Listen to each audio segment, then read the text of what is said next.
Por fin llegamos a la última lección, la lección número 13, que lleva por título Cristo en el crisol.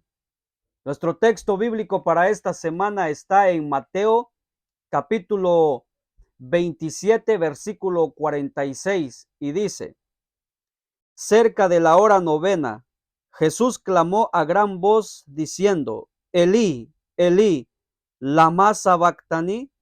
Esto es: Dios mío, ¿por qué me has desamparado? Este texto es un texto muy triste, porque aquí es donde Jesús expresa su dolor, su tristeza. En ese momento se sentía separado de su padre, sentía que su padre lo había abandonado. Y cuando encontramos textos como este, hacemos la pregunta: ¿cómo o por qué se originó el pecado y por qué existe el dolor? Sabes, la Biblia ya lo hemos estudiado durante este trimestre, que dice que nosotros recibimos el libre albedrío de nuestro Padre Celestial, es decir, la libertad de tomar nuestras propias decisiones, escoger nuestro propio camino. Y eso fue lo que pasó con Lucifer. Él escogió desobedecer a Dios, levantarse en contra de Dios, y pues él pecó, según nos dice la palabra de Dios, ya lo hemos estudiado. Ahora, ese precisamente fue el motivo por el cual vino el pecado y sus consecuencias. Por eso hay sufrimiento. Sin embargo, Dios se hizo responsable. Él no dejó por alto el pecado y sus consecuencias. Él fue el personaje principal que tomó el peso del pecado y las consecuencias. Él también sufrió. Por eso que esta semana nuestro tema principal se basa sobre el sufrimiento de nuestro Señor Jesucristo. ¿Qué sufrió Él por nosotros y en qué nos puede ayudar? Entonces vamos a la parte del domingo y vamos a ver los primeros días de nuestro Señor Jesucristo. Según San Lucas capítulo 2, versículo 7, hablando del nacimiento de nuestro Señor Jesucristo allá en Belén de Judea. El versículo 7 dice: así que dio a luz a su hijo primogénito, lo envolvió en pañales y lo acostó en un pesebre, porque no había lugar para ellos en la posada. Noten, sus padres andaban en Belén de Judea. Ellos no vivían ahí. Ellos fueron nada más a registrarse porque se había levantado el censo.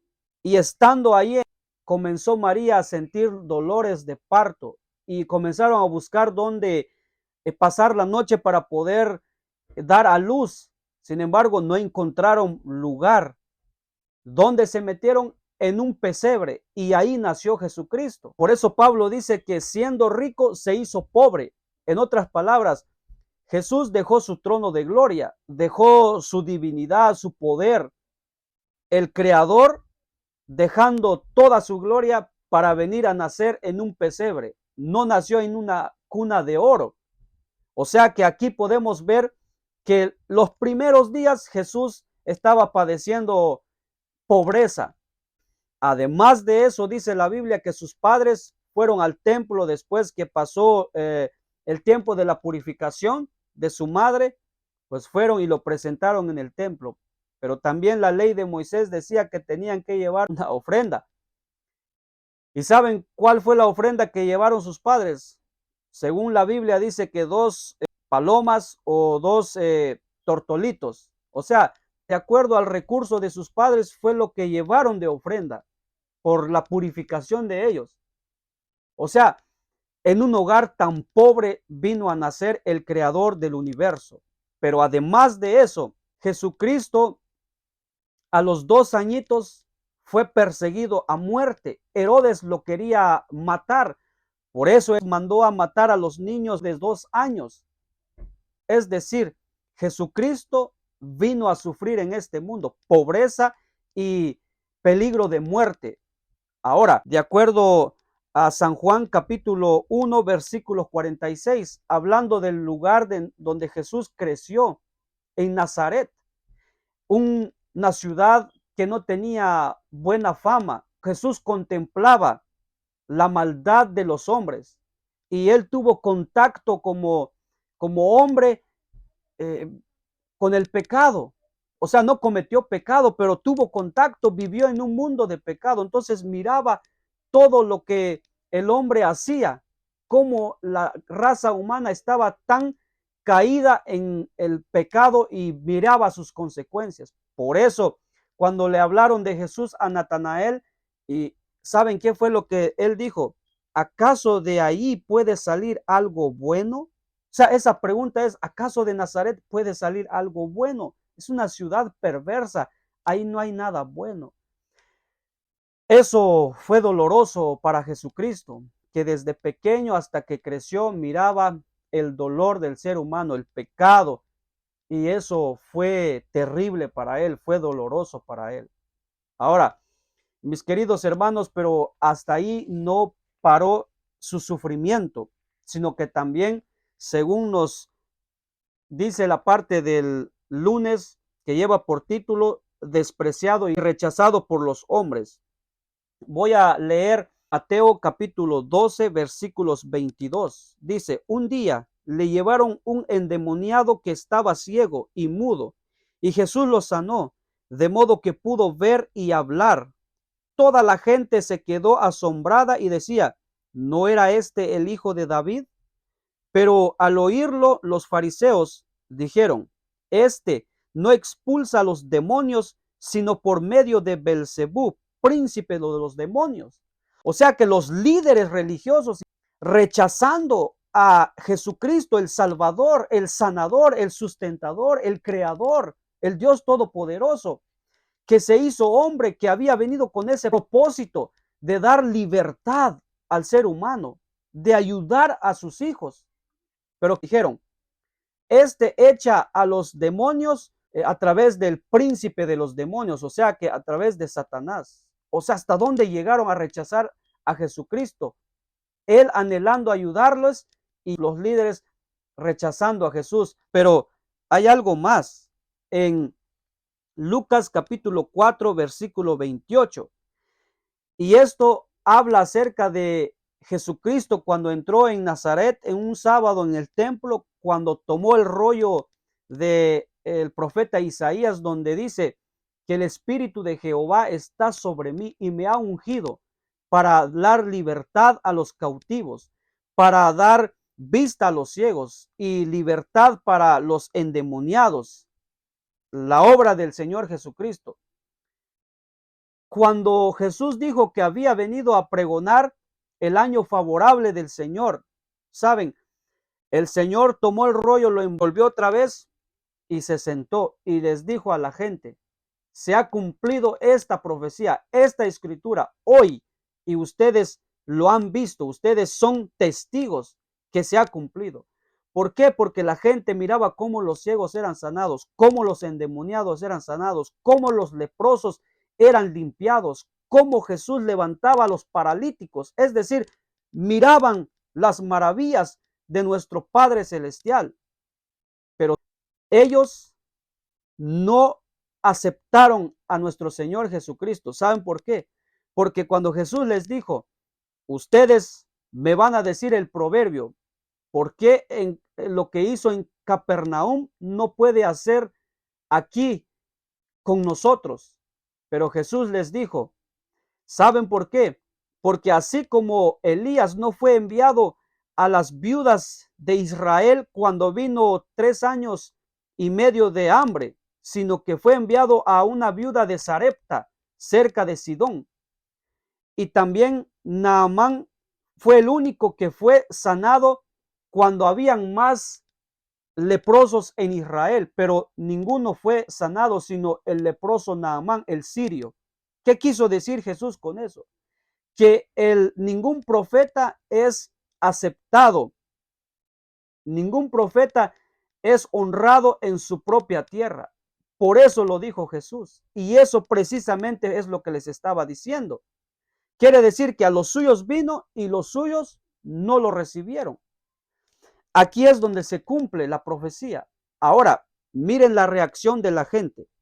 Al oír esto, todos los que estaban en la sinagoga se enfurecieron, se levantaron, lo expulsaron del pueblo y lo llevaron hasta la cumbre de la colina sobre la que estaba construido el pueblo para tirarlo por el precipicio, pero él pasó por en medio de ellos y se fue.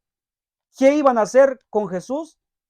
Lo iban a, lo iban a empujar sobre el precipicio para que muriera. Lo expulsaron del templo, se levantaron en contra de él. ¿Se imaginan? En el templo a los suyos vino y los suyos no le recibieron. Qué dolor le causaron a nuestro Señor Jesucristo. Por eso Mateo 23, versículos 37, dice: Jerusalén, Jerusalén, que matas a los profetas y apedreas a los que se te envían. ¿Cuántas veces quise reunir a tus hijos como reúne la gallina a sus pollitos debajo de sus alas, pero no quisiste? Eso fue doloroso para nuestro Señor Jesucristo, pero Jesús no tanto sentía dolor porque lo estaban rechazando, sino que él sentía dolor por cómo la gente lo rechazaba, cómo la gente no se dejaba libertar por él, cómo la gente no aceptaba que Jesús les ayudara. Es como un padre que anhela ayudar a su hijo, pero entre más anhela ayudar a su hijo en las desgracias de su vida, más se vuelve rebelde, más se hace duro y no quiere hacerle caso a su padre. Por eso Jesús sentía dolor, no porque lo estaban rechazando directamente a él, sino por cómo la gente no lo aceptaba, cómo la gente no quería recibir la ayuda del Redentor del mundo, del Cordero de Dios. Por eso, mi hermano, nuestro Señor Jesucristo estaba enfrentando el crisol más terrible que tú y yo jamás hemos experimentado. Y en la parte de día martes, que lleva por título Jesús en el Getsemaní, según Marcos capítulo 14, versículo 34, Jesús dijo cuando estaba en el monte Getsemaní, y les dijo a sus discípulos: mi alma está muy triste hasta la muerte. Quedaos aquí y velad. ¿Cómo se sentía Jesús? Se sentía triste, se angustió y sentía que la muerte lo estaba agobiando. Sentía la misma muerte que se le acercaba. Pero ¿saben por qué Jesús se sentía así? Porque en ese momento nuestro Señor Jesucristo estaba sintiendo la realidad de lo que se había planeado desde antes de la fundación de la tierra, la creación de los seres humanos. Por eso, primera de Pedro 1:18 dice: como bien saben, ustedes fueron rescatados de la vida absurda que heredaron de sus antepasados. El precio de su rescate no se pagó con cosas perecederas como el oro o plata, sino con la preciosa sangre de Cristo, como de un cordero sin mancha y sin defecto. Cristo, a quien Dios escogió antes de la creación del mundo, se ha manifestado en estos últimos tiempos en beneficio de ustedes. Cristo, que fue escogido por Dios desde antes de la creación del mundo.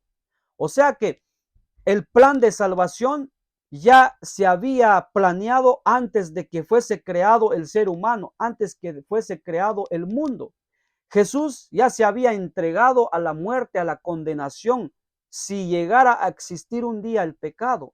Y el pecado llegó, el dolor vino, y ya sabemos la historia del Edén.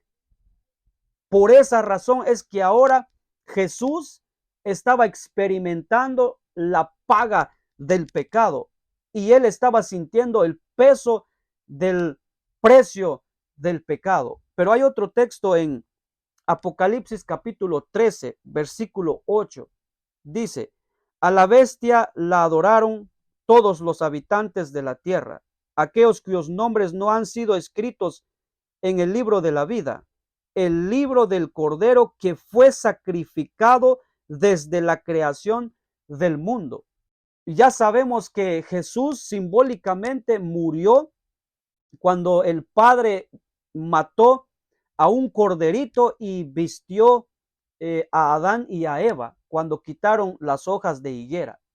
Ahora, en el versículo 15 del capítulo 3, nuestro Padre Celestial, nuestro Señor y Salvador Jesucristo, revelaron ahí a nuestros primeros padres el plan de salvación, que Cristo Jesús vendría al mundo para entregar su vida por la raza humana, para pagar el precio del pecado. Ahora estaba experimentando la realidad de lo que se había planeado antes de la fundación del mundo y ahora la realidad de lo que se había prometido en el Edén. Por eso Marcos 14:34 dice, es tal la angustia que me invade que me siento morir, les dijo, quédense aquí y vigilen. Y yendo un poco más allá, se postró en tierra y empezó a orar que, de ser posible, no tuviera él que pasar por aquella hora. Decía, Abba Padre, todo es posible para ti. No me hagas beber este trago amargo, pero no sea lo que yo quiero, sino lo que quieres tú. ¿Cómo se sentía Jesús? Se sentía angustiado, Jesús sentía miedo, Jesús no deseaba morir, Jesús quería que tuviera un intercesor, él siendo el intercesor, el garante del ser humano, pero ahora necesita un intercesor, necesita que alguien pudiera liberarlo de la muerte, de la paga del pecado. Esa es la razón por la cual Jesús sintió esa agonía, el peso del el precio del pecado, la realidad del pecado y su consecuencia. Y él estaba sintiendo todo el peso de la culpabilidad del ser humano. Y por eso que como hombre tenía que enfrentarlo, como hombre tenía que soportarlo, como hombre tenía que salvar al ser humano y no como Dios. Y no fue fácil para él. Pero 3 veces él dijo, si puedes liberarme, si hay de alguna otra manera de llevar a cabo el plan de salvación, pero que se haga conforme a tu voluntad, Padre mío, y no como yo quisiera. Pero si me puedes librar de esta copa amarga, que, que sea conforme a tu voluntad. ¿Y cuál fue la voluntad del Padre? Que tenía que morir. Que esa era la única manera de salvar al ser humano. Mis queridos hermanos, no fue fácil para Jesús, pero esa era la única manera. Si Jesús hubiese renunciado ahí, si Jesús hubiese caído en algún pecado, tú y yo estaríamos perdidos por toda la eternidad. No tuviéramos ninguna oportunidad de la salvación. Pero gracias a Jesús, que estuvo dispuesto a enfrentar lo que tú y yo merecíamos, Él tomó nuestro lugar y llegó hasta la cruz del Calvario. Por eso, en la parte del miércoles, el Dios crucificado. ¿Sabes? El texto bíblico de Romanos capítulo 6, versículos 23 dice, porque la paga del pecado es muerte. ¿Cuál es el salario del pecado? Es muerte. La justicia divina pedía muerte porque ese era el salario del pecado. Merecíamos la muerte. Desde un principio nuestro Padre dijo, el día que comas del árbol, ciertamente morirás. ¿Cuál era la paga del pecado? La muerte. Por lo tanto, nuestro Señor y Salvador Jesucristo, ahora El Dios crucificado estaba ahí en la cruz. Y la muerte de cruz era la peor muerte, era una muerte horrible y era para los peores criminales. Así que el Dios crucificado estaba muriendo como el peor criminal, pero él, el único delito que él cometió, por así decirlo, fue haber tomado nuestro lugar y morir por nosotros. Pero ahora hay algunas evidencias de ese Dios que tomó el lugar del ser humano. Y voy a leer algunos versículos en San Mateo 27, versículo 45, dice: desde el mediodía y hasta las 3 de la tarde, toda la tierra quedó en oscuridad. Eso es evidencia que Dios estaba muriendo, no era cualquier hombre, sino que Dios mismo estaba muriendo. Ahora en Mateo 27:51 dice: en aquel momento el velo del templo se rasgó en dos, de arriba abajo, la tierra tembló, las rocas se partieron y los sepulcros se abrieron, y hasta muchas personas santas que habían muerto volvieron a la vida.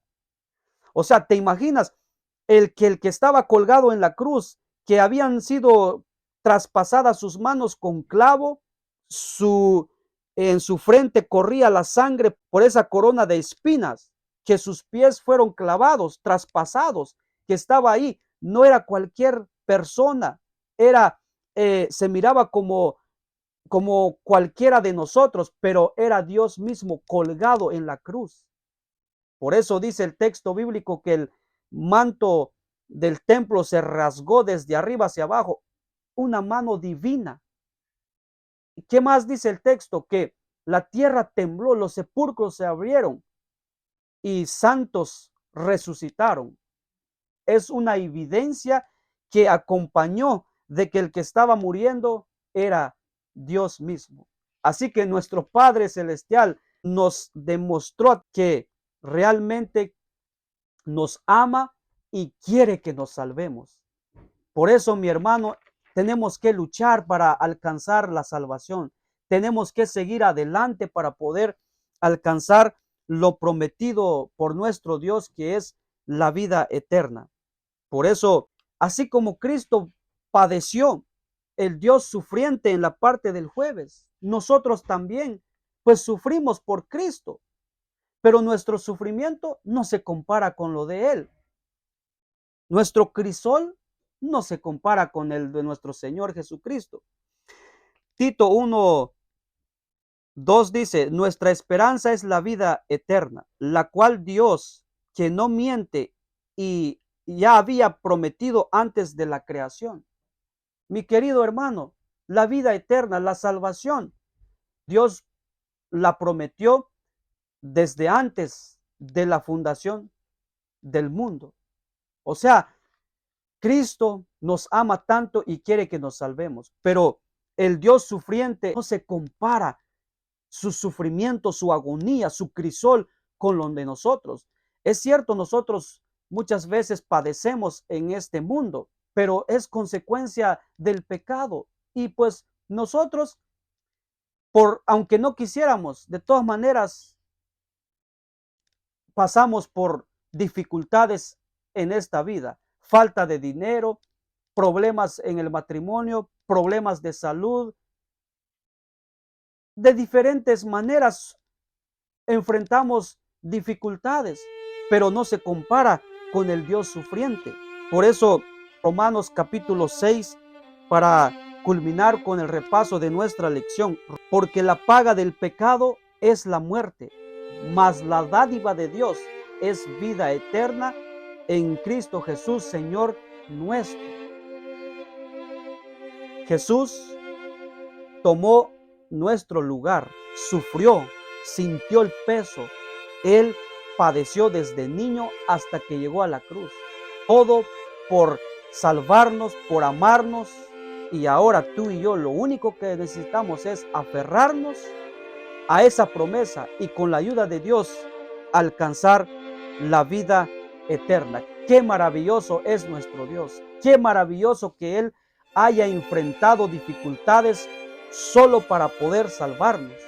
Y de ahí, mi querido hermano, el Dios crucificado, el Dios sufriente estaba ahí diciéndonos: los amo y quiero que se salven, quiero que ustedes entren a la patria celestial, quiero que vuelvan a comer del árbol de la vida, quiero que entren en ese lugar donde no habrá más muerte, ni llanto, ni clamor, ni sufrimiento, donde pasarán la eternidad y nunca más verán dolor.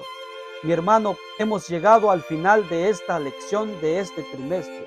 Que Dios te bendiga, que Dios te acompañe y que Dios pueda bendecir a tu familia y pueda bendecir lo que toque en tus manos hoy, mañana y siempre.